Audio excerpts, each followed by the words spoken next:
about the patriotism and the heroics of the people that lost their lives that day. It's really, what can we do to prevent that from ever happening again?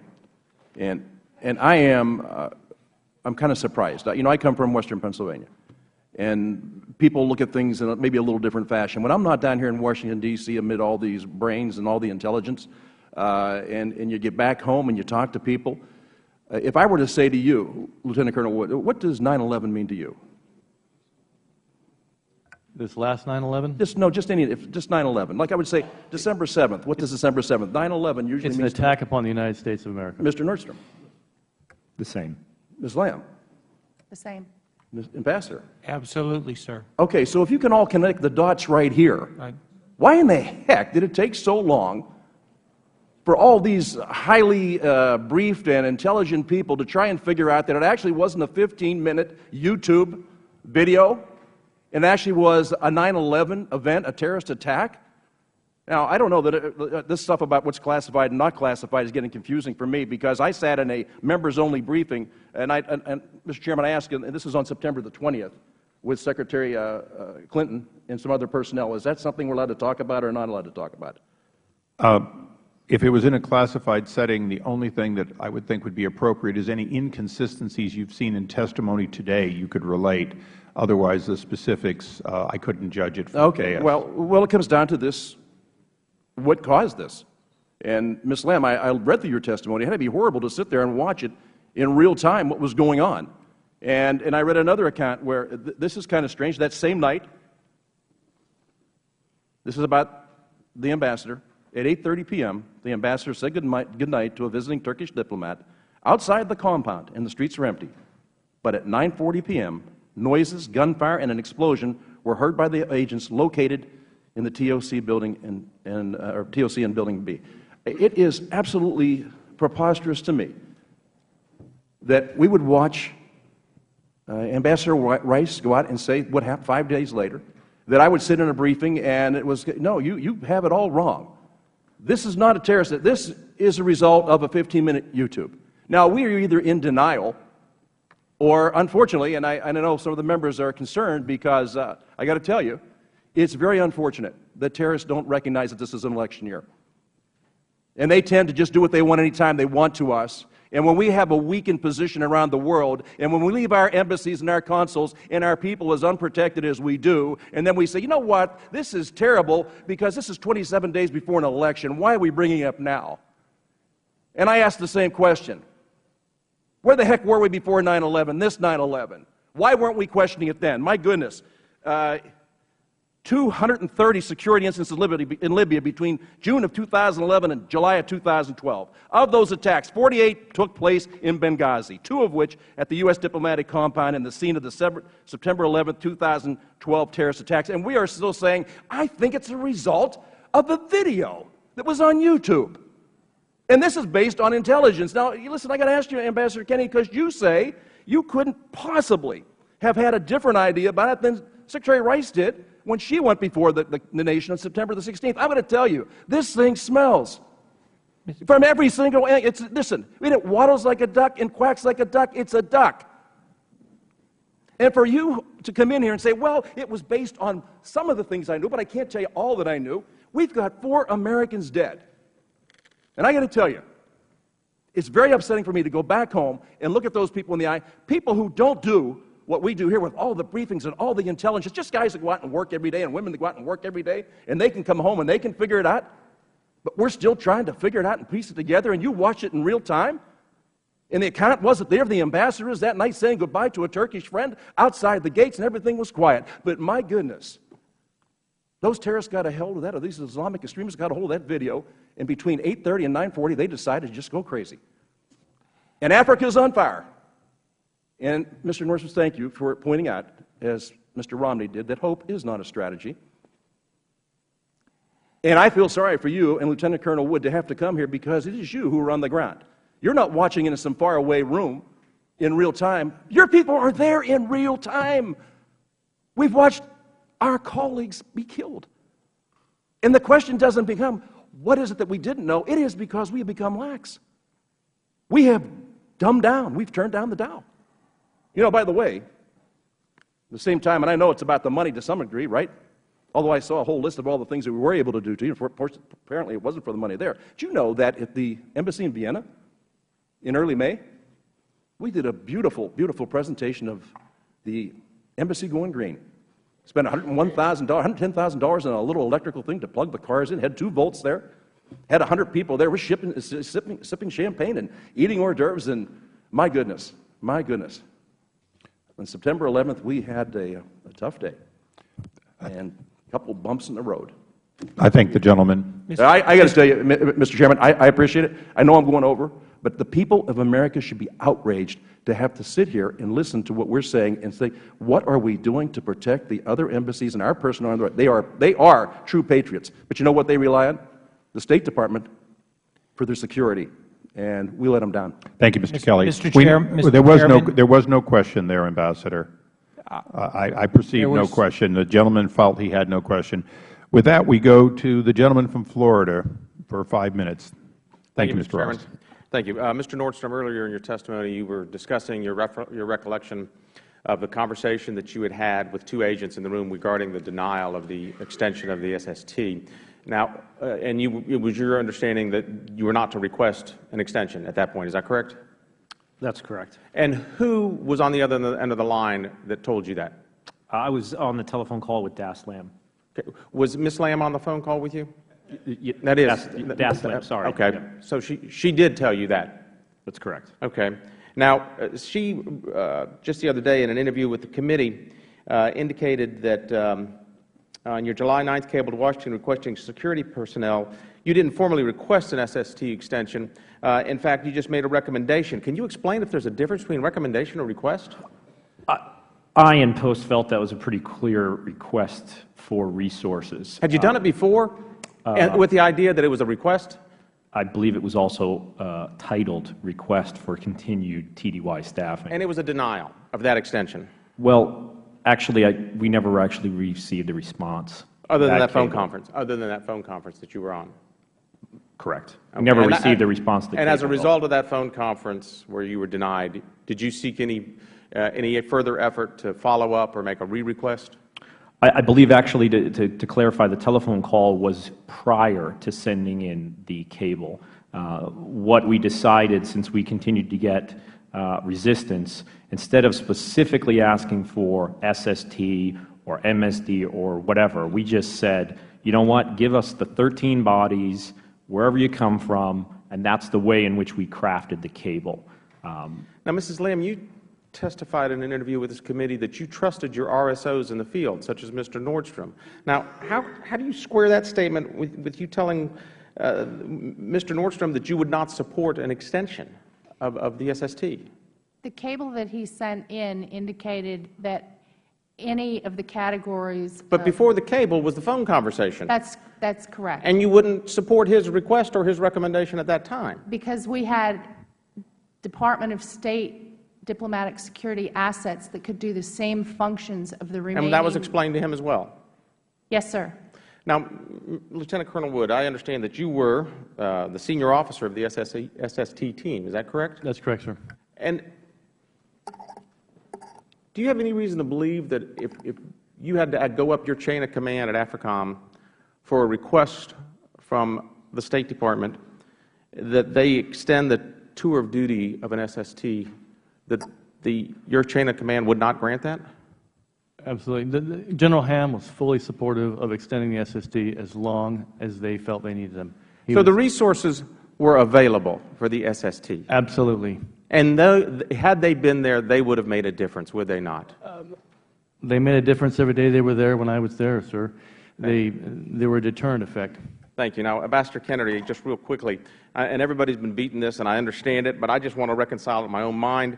Here we've got the official statement of the State Department that this protest, this attack, was all as a result of a video that was controversial, but yet the next day the President of Libya comes out and says, well, it was not as a result of a controversial video. In fact, he had no doubt that it was an act of terrorism. And so I guess my question is that the Libyan intelligence so superior to the American intelligence that they knew within 24 hours that it was a terrorist attack, and within 6 days we're still saying that it was a result of a video? Mr. Ross, I'm going to take a liberty here, and I'm going to correct one point, if I might. You asked the Colonel, would his team have made a difference? No, sir, you're in my time right here, so I have to control this. His team was not. The gentleman from Florida controls the time for the questions he wishes to ask. Very good, sir.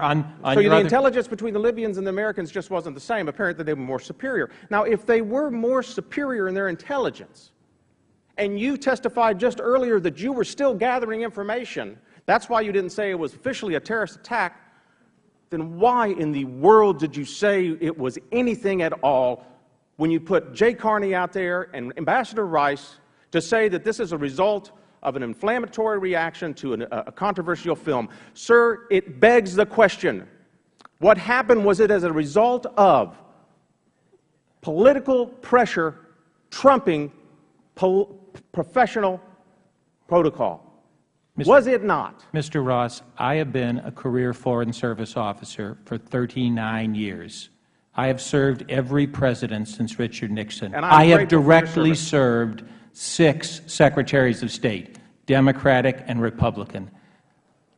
On my honor, none political pressure was applied to me in this case by anyone in the State Department, at the National Security Council, or at the White House. Then it was a professional protocol malpractice. I yield back. I thank the gentleman. We now go to the gentleman from South Carolina, Mr. Gowdy. Thank you, Mr. Chairman. Mr. Chairman, for almost a year, there was an escalating pattern of violence directed towards the United States and other Western targets in Libya. Attacks on the consulate in Benghazi, attacks and assassination attempts on the British ambassador, attacks on the International Red Cross, attacks on courthouses, judges assassinated, culminating on September the 11th, and the murder of 4 Americans, including our ambassador to Libya. Before those 4 murders, Mr. Chairman, just a few weeks before that, our embassy in Libya said this to the Department of State: the security condition in Libya remains unpredictable, volatile, and violent. So, Mr. Chairman, despite what would appear to any reasonably objective observer as an escalating pattern of violence, including sophistication, coordination, and management, this administration blamed the murder of our ambassador and 3 others on a video. Don't take my word for it, Mr. Chairman. Let's look at what Ambassador Rice herself said. Our current assessment is that what happened in Benghazi was, quote, in fact, initially a spontaneous reaction. I don't know what the phrase in fact means in diplomatic legalese. I can tell you what it means in a courtroom, Mr. Chairman. It means it's a fact. And she went on national television and she said, not as this ambassador has said, that I'm not going to speculate, that I've got to get all the information. She said, in fact, this was a spontaneous reaction to what had just transpired hours before in Cairo, almost a copycat of the demonstrations against our facility in Cairo, which were prompted, of course, Mr. Chairman, by a video, is what she said. And then she proceeds to say the attack was spontaneous. I can think of few things, Mr. Chairman, more antithetical to spontaneity than a 12-month-long prologue of violence in Libya. And then she said she relied solely and squarely on the information the intelligence community provided. Mr. Chairman, I would like to have another hearing where we can ask Ambassador Rice under oath, who told you what when? You're going to blame the intelligence committee? You come before this committee and you tell us who told you it was a video. Who in the intelligence community said it? Who in the diplomatic community blamed this on a video? And then we move to Jay Carney, who's the spokesperson for the leader of the free world. This is what he said, Mr. Chairman. I'm saying based on information that our initial information that includes all information, we saw no evidence to back up claims by others that this was a pre-planned or premeditated attack. What we saw was evidence that it was sparked by the reaction to this video. And that is what we know thus far based on evidence, concrete evidence, close quote. Mr. Chairman, you know that in former life, I spent a little time in the courtroom. So when I hear the phrase concrete evidence, it means something to me. That's even stronger language than simply saying something is in fact. So 2 representatives of this administration gave demonstrably false statements, not just to us, but to our fellow citizens on national television. Now, is the explanation for those demonstrably false statements, as my colleague from Florida just asked, was it negligence? Was it just a reckless disregard for the truth? Or was it more nefarious than that? Mr. Chairman, the American people are reasonable. People understand investigations take time. People don't expect you to speculate until you have all the facts. What they will not forgive, Mr. Chairman, is being misled. We want our questions answered, and I want them answered by the people that went out before the American people and sought to mislead them by blaming this on a video when there is no evidence, concrete or otherwise, to support the assertions made by this administration. Mr. Chairman, I just had a conversation with Jason Chaffetz out back, and I hope he doesn't mind me saying this. He still gets emotional talking about what he saw in Libya. There were 4 brave Americans who died under circumstances that we can scarcely fathom. The terror, the fear, the anarchy of being killed in that fashion. They did what their country asked them to do.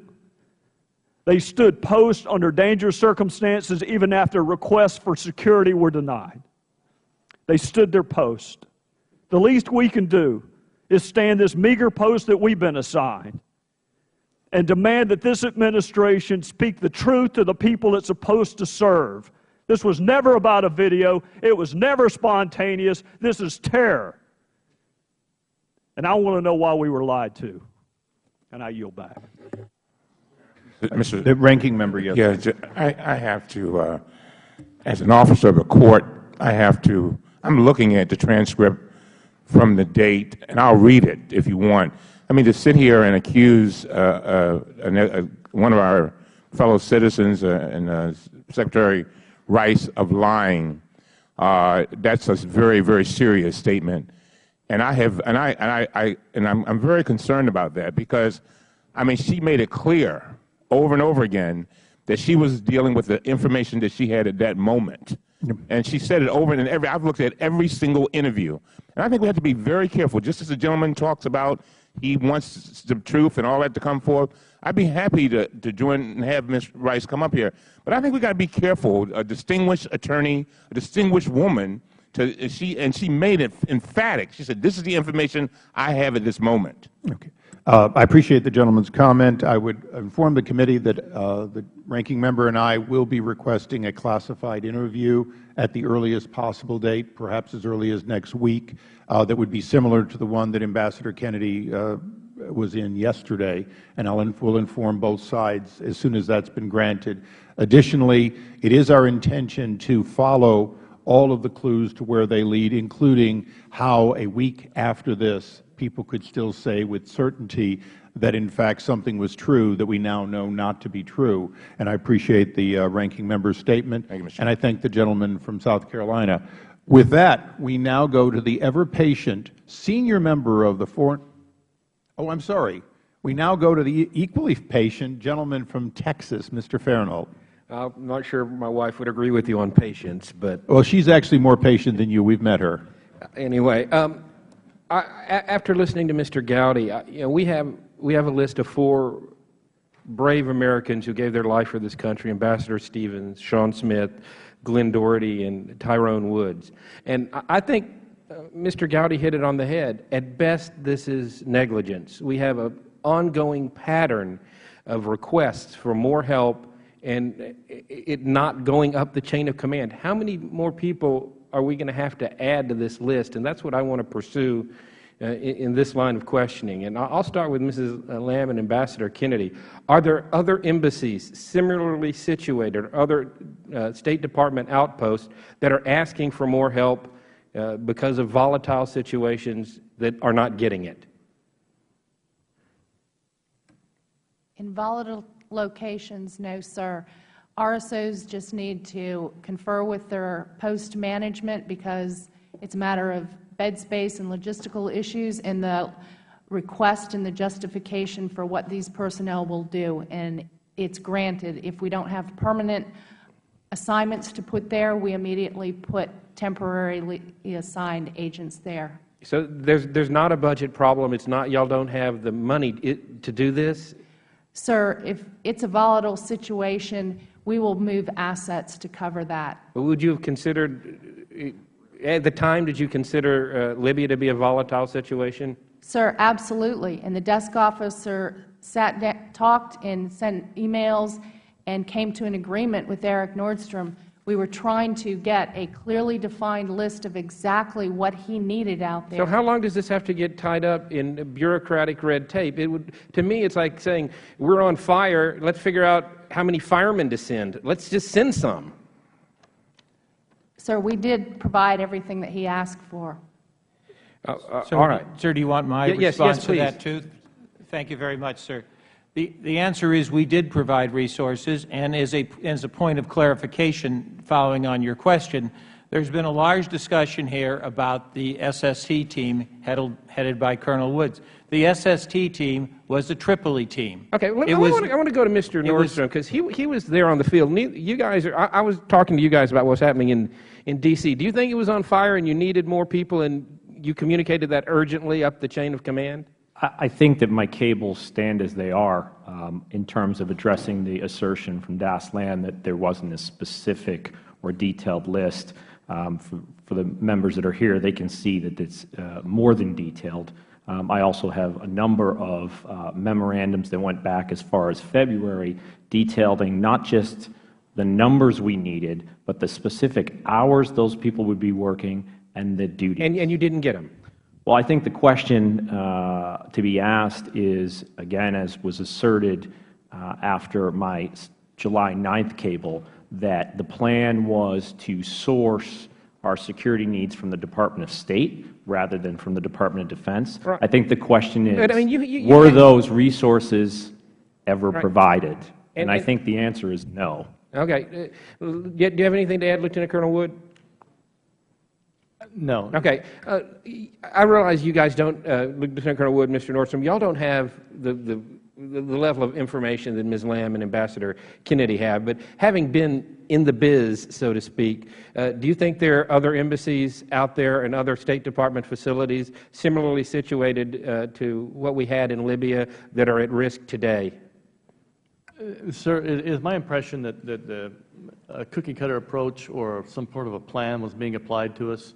That was what we felt down there in the field as we tried to work this situation.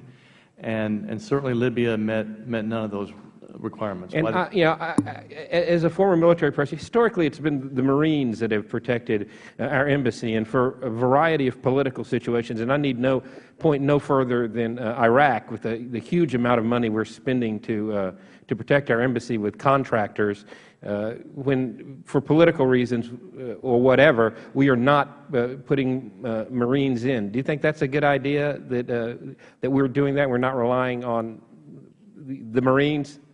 So I think there's definitely a place for it. It needs to be studied, and I think each location is going to present you with a different situation that needs to be looked at for the merits, on its own merits. Well, and I think as we have the Arab Spring coming and we have the freedom and democracy coming to these Arab states, we have got to be aware that sometimes there are going to be times of transitions when the countries are not stable. There may be election results that we don't like, or people who don't like us are elected. And I think we need to take this as a lesson that we need to be much more proactive and project more strength so this doesn't happen in times that can change literally in a matter of hours. I see I'm out of time, so I'll yield back.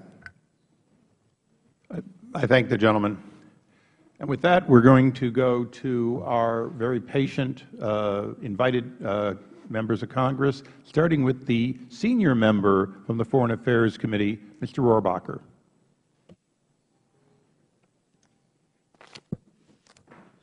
Thank you very much. Thank you very much. And as Chairman of the Oversight and Investigation Subcommittee of Foreign Affairs, I appreciate you taking the lead and making sure that we are getting in deep into an issue that's important to the American people. It has been suggested that budget cuts are responsible for a lack of security in Benghazi, and I'd like to ask Ms. Lamb, you made this decision personally.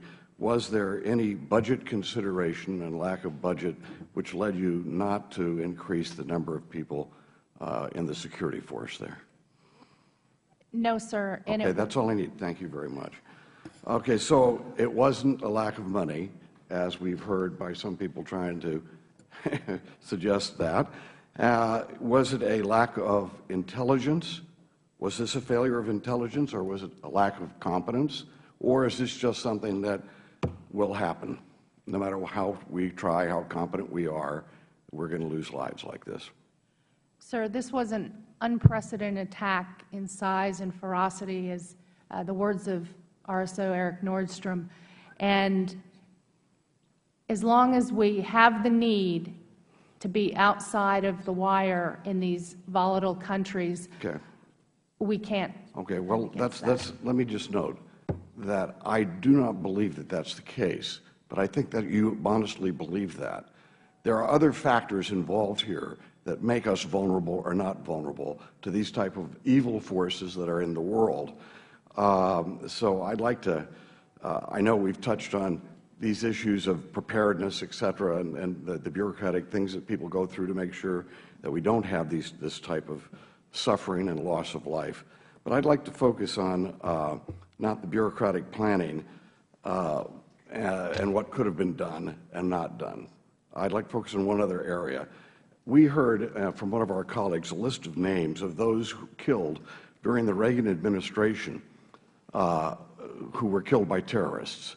I worked in the Reagan administration, and I can tell you, not once, when all of these Americans were being killed by terrorists, did the administration in any way try to excuse or in any way these murderous attacks as some sort of spontaneous outrage due to something that the administration had done or an American citizen had done. Big difference. We're talking about a mindset that may encourage evil forces in the world to kill Americans.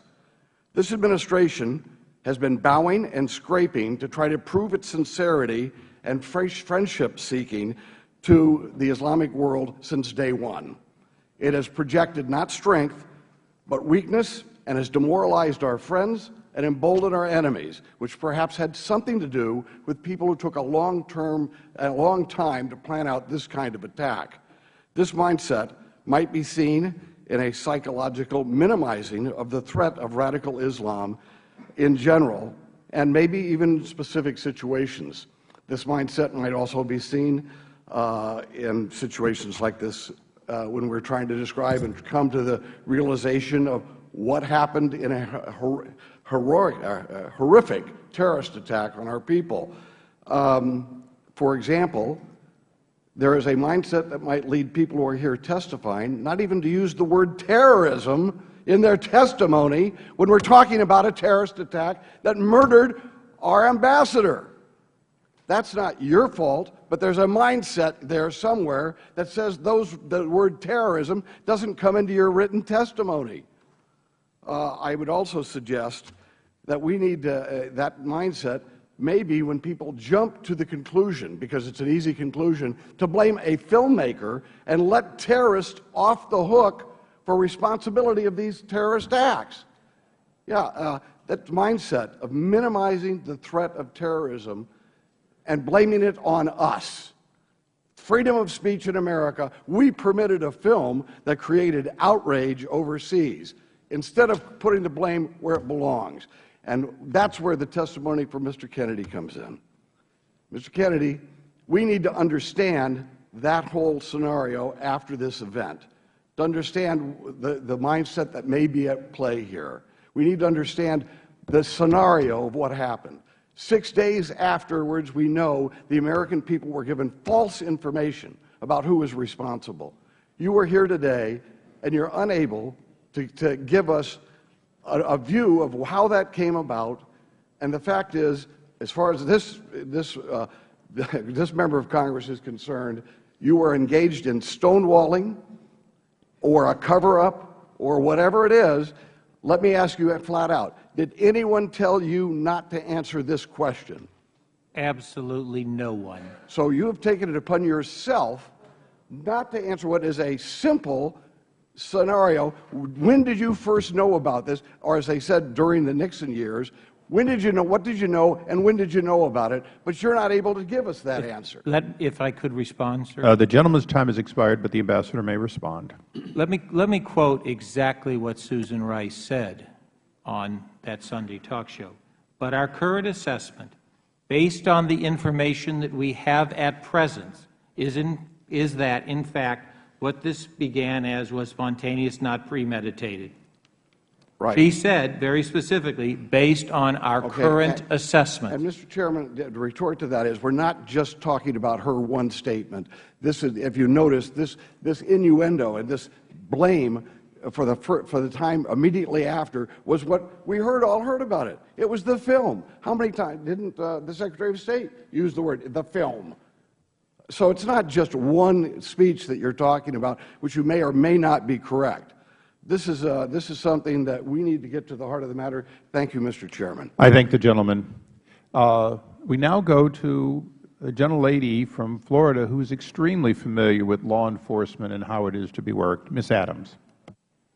Thank you, Mr. Chairman, and thank the committee for allowing me to sit here today. Ms. Lamb, I am a former law enforcement officer, as I know you've stated you are. So I'm going to go along that line, as my colleague is a prosecutor. We tend to listen very intently and are trained to do so. So I believe you'll understand some of the questions I'm going to ask you. And yes or no was fairly easy on some of them. Like Mr. Burton asked you, was it your sole discretion to deny the extra manpower? Yes or no? Your sole discretion. Was it your sole discretion to deny the request from Mr. Nordstrom? No. Who above you had to approve that? The response cable would be approved by two senior. And who are they? The Director of Diplomatic Security and the Assistant Secretary. Names, please. Scott Bolkowitz and Eric Boswell. Thank you. Now, as a former law enforcement officer, I recognize there are certain dates that law enforcement across our great nation prepare for, because we believe they are significant to certain groups, one of which is September 11th, and it is significant to which group, Ms. Lamb? Which group would make that significant? I'm not sure I'm following your question. Which terrorist group finds September 11th significant? I'm sure all terrorist groups would find. But mostly al-Qaeda. Would you not agree? Yes or no? If you don't agree, say you don't agree. Yes, I'm sure. Thank you. So we have requests over 230 clear incidents. We have, bombings that have already entered our compound. Yet, multiple requests, over 230 clear incidents, violence erupting everywhere around, and you and your agency deny the security personnel that they have requested. And then, on September 11th, which is known to be one of those dates that all law enforcement and many people around the world look at, and I hope you helped her out, Mr. Ambassador. I'm watching very closely and intently, as I was earlier. Why is it that after all of that, that we have our ambassador to the UN go to the talk shows on the Sunday afterwards, and many other people from your agency, even here today, that say, well, with the information that we had, why is it that they said it was a film when everything, all my law enforcement and training taught me, that it was pointing quite differently? Can you answer me, did you believe, on September 11th and the morning after, did you believe that it was a video and not a terrorist attack? Yes, sir, just. With 35 years of experience, I choose to wait until the investigation is complete before drawing a conclusion. Well, that's good, because that's the other thing that I wanted to ask about, too. With my investigation experience, I also know that you follow the leads very carefully, and you don't go out and immediately claim one thing until you do have the facts, Mr. Ambassador. So on September 14th, Ms. Lulin from your agency said that we have an open FBI investigation on the death of these 4 Americans. We are not going to be in a position to talk at all about the U.S. government may or may not be learning about how any of this happened. Not who they were, not how they happened, not what happened to Ambassador Stevens, not any of it, until Justice Department is ready to talk about the investigation. So you did talk about it yesterday. So did the Department of Justice say that they're ready to talk about it, and you therefore can go ahead and give up that information? What we talked about yesterday. I'm asking Ms. Lamb. I'm sorry, I thought you were speaking with Ambassador Kennedy. Did Department of Justice say, okay, our investigation is at a point, you can now release this information? Yes or no? No. So you went ahead and on September 14th, 3 days after the attack, said you wouldn't release it, and then yesterday you did release it, but the Department of Justice did not. The FBI has cleared everything that we've said here today. And yesterday also. I was not in the briefing yesterday. Mr. Ambassador, yesterday also? The material we used yesterday was drawn from the same pool that the FBI cleared. The Department of Justice said it's okay to release that information. We presented in a closed session to the Congress. Is the gentlelady referring to the press avail? I am, Mr. Chair. I think it's your press conference in which you sort of stated a lot of things categorically for, I guess, everybody except Fox. I think the distinction I would draw, Congresswoman, is that there is a difference between the investigation to determine who the perpetrators were and a rendition of the facts that we now know ran out. So there's a timeline, and then there is the cause. And that is the distinction I humbly am making. But your spokesperson said you would not, who they are, who they were, not how they happened, not what happened to the ambassador, not any of it, until Justice Department is ready to talk. Is the Justice Department ready to talk on this? The Justice Department is certainly not ready to talk about the first two of the The gentlelady's time has expired, and I don't think you're going to get an answer out of the gentleman on that subject, but I appreciate your effort.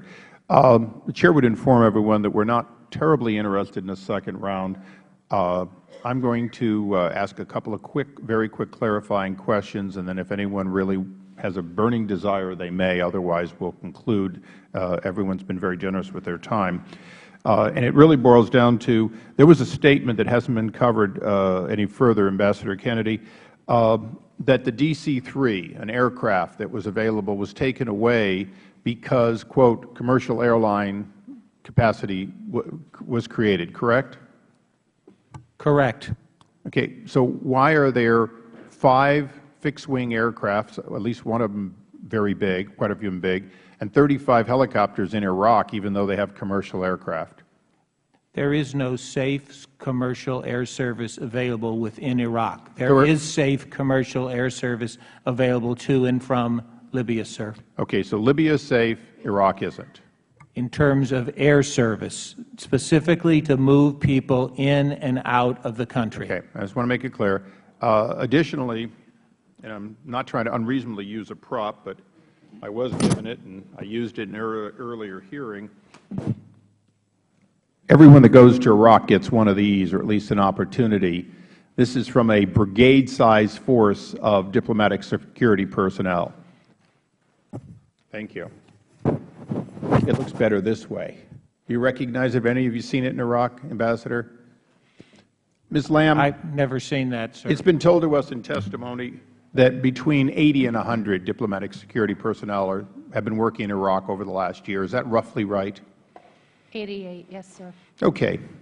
So Iraq, a place that the war is supposed to be over, it's safe, has like 6,000 contract personnel, 14,000 of our government employees, direct and indirect, and 80 DSS. But you couldn't spare 6 more for Libya. Is that correct? Sir, Or you didn't see the need for them? No, sir, I'm not sure where the number 6 is coming from. Well, that was the difference between two crews and 3 crews. It would have been a difference of similar numbers had you backfilled with military personnel that were available and offered to you by General Ham. Okay. Sir, as I said, Eric Nordstrom and the desk officer agreed on a number. We fulfilled that number. If he needed 6 additional people, Okay, well, Mr. Nordstrom, you're saying you don't agree on the number. That's probably the most important thing to get here straight. You did not, the number available on September 11th is not consistent with what you thought was the need when you were last in country. Is that correct? Whether or not the numbers were agreed upon, when I left, we did not have the 12 numbers that were quote-unquote agreed upon. Thank you very much. I want to thank all of the witnesses. Okay, then I won't close at this point. I recognize the ranking member. Just a few questions. Just following up on what the Chairman just talked about, Ambassador, what is the budget for Iraq's embassy? I mean, just an estimation. I think the budget is probably up close to $700–800 million run rate. And what about Libya? Much smaller than that, sir. I have to. I didn't bring that exact number with me. Ms. Lamb, you have been. You know, I listened to the description that you gave, and of what happened. And somebody asked a question a moment ago, basically, why you made the decisions that you did make. And I got to ask you, I mean, I'm assuming that you were always concerned about the safety of the folks that were there. Is that right? Absolutely. And you, I assume you used your best judgment trying to make those decisions? Absolutely. In fact, we sent an email to Post right before the last MSD team left, offering to leave them there to continue training, even though they didn't have the full complement for another class of armed bodyguards. And basically, we gave Post 2 options. If they needed them, they could keep them there. We'd be happy to train a lesser class. And then we also gave the option that we could come back a month later and train a full class. And Post chose to allow the MSD team to leave and come back at a later date. And these are assets that would have been on the ground there as well. The reason why I'm asking you these questions is because I'm just trying to put myself in your place. Correct. Right now. And the implications that you are either incompetent, that you didn't give a damn, or you're some kind of Scrooge.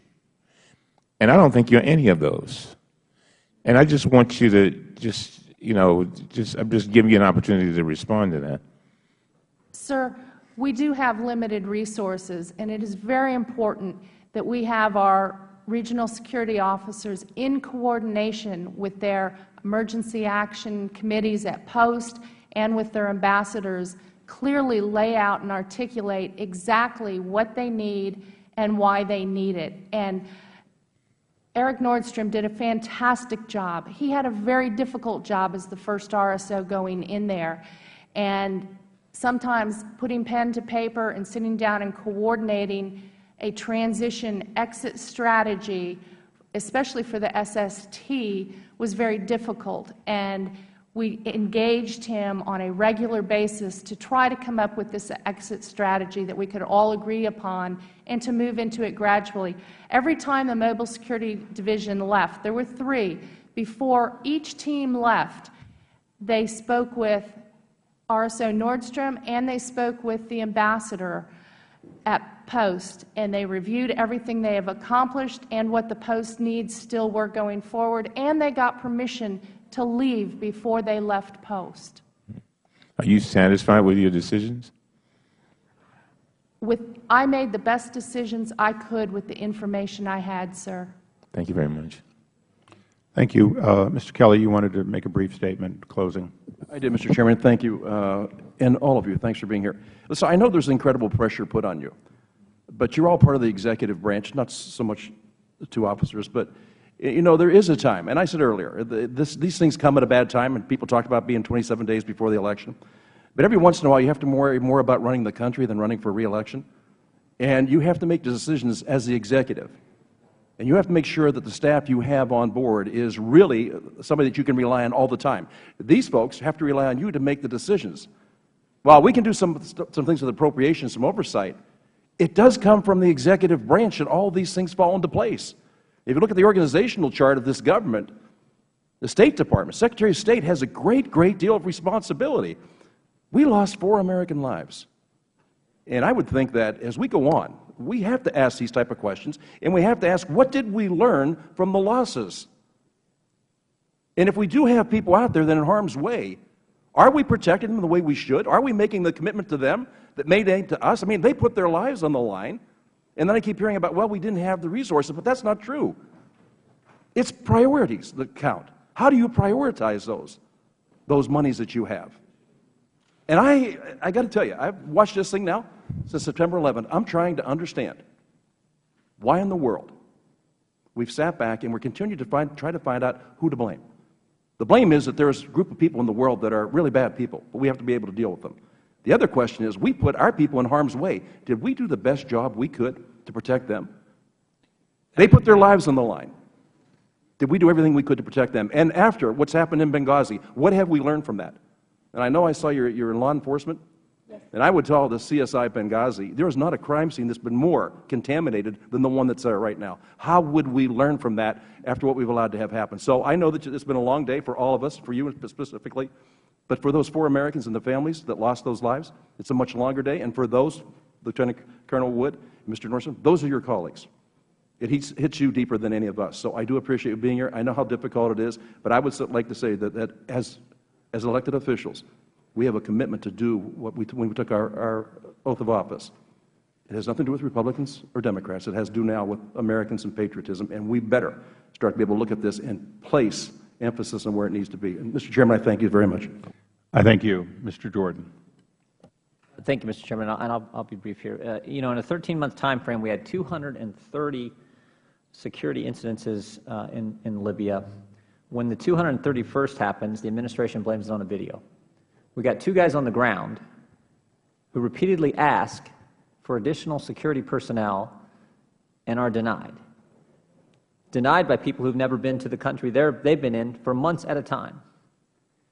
There's a process in place, according to Ambassador Kennedy's testimony and statements, where professionals come together and they make assessments and decisions about what the field is requesting. Earlier, not in my question with you, Ambassador, you said factors that you look at, and I didn't get all of them listed, but 3 that I did jot down: stability of the government, threats against it, and facility concerns. Well, certainly in those 3, there was nothing in Libya that would say they shouldn't get what they're asking for. The stability of this government is a transitional government. That's the name of it. Threats against us, we had 230. Facility concerns, you've admitted that in testimony the facility wasn't up to code. So I guess I just want, it seems to me that the $64,000 question is, what would it have took to give the guys on the ground who've been there for months where you haven't been, what would it have took to get the additional security personnel? Would it take 232? 250 incidences? What would it take a government that had been in power 8 months, not 5 months? I mean, what would it have took to do what the professionals in the field felt needed to be done to protect American assets and the lives of these 4 individuals? And we'll start with you, Ambassador, and then Ms. Lamb. We do assessments every day of security around the world. We look at every location. There were 234 incidents. Only 20% of them were in Benghazi. The rest of them were in Tripoli or elsewhere. There had not been a single incident in Benghazi. Were the more serious ones in Benghazi? No, they were elsewhere. Okay. There was not ever a single incident in Benghazi of the lethality, of the nature of the armed attack, which I pointed out is almost unprecedented. Therefore, we then work very, very carefully. We cannot end the risk to our people overseas. The State Department must go into harm's way. We attempt to mitigate that level of threat. And if we cannot mitigate the level of threat, we will withdraw our people, as we have done. I mean, the British ambassador,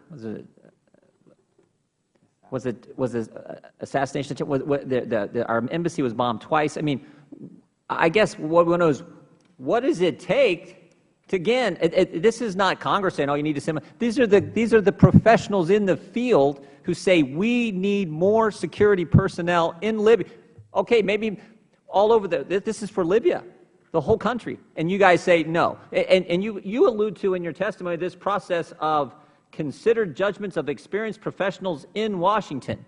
Well, I want to know what those considered judgments of experienced professionals, 234 incidences in the country, violent attacks on our embassy, on ambassadors, what does it take? As what I said, Mr. Jordan, there was not any actionable intelligence, as the Director of National Intelligence had said. Are these guys professionals? These guys do their job right? Would you agree to that? These guys said they needed more help. If I could finish my statement, sir, please. All right, and then I want to go to these guys. There was no actionable intelligence that was available that indicated that the word of Mr. Nordstrom and Lieutenant Colonel Wood's not good enough? There was no actionable intelligence indicating that there was a plan or any indication of a massive attack of the nature and lethality. Yes, absolutely. There was a single rocket-propelled grenade fired at the Red Cross. There was an attack on the British compound. We analyzed those things. And I should also note that, for example, the French and the Italians and the United Nations looked at that same threat stream. Mr. Nordstrom, Mr. Nordstrom, do you think they were ever going to give you what you wanted? Do you think what do you think would warrant actually them saying, you know what, these guys know what they're talking about. We're going to meet their request? Thank you for asking that question. I actually had that conversation when I came back on leave and for training in February, and I was told by the regional director for Near Eastern Affairs that there had only been one incident involving an American where he was struck by celebratory fire. It was one of Colonel Wood's employees. The takeaway from that, for me and my staff, it was abundantly clear we were not going to get resources until the aftermath of an incident. And the question that we would ask is, again, how thin does the ice have to get before someone falls through? If I could, Mr. Chairman, Lieutenant Colonel Wood. The gentleman, Colonel Wood, you can answer also. Yes, sir, I agree with Eric Nordstrom. Not only did we have an individual struck by a bullet, but we also had individual members on the SST that had a shooting incident just before we terminated our duties there.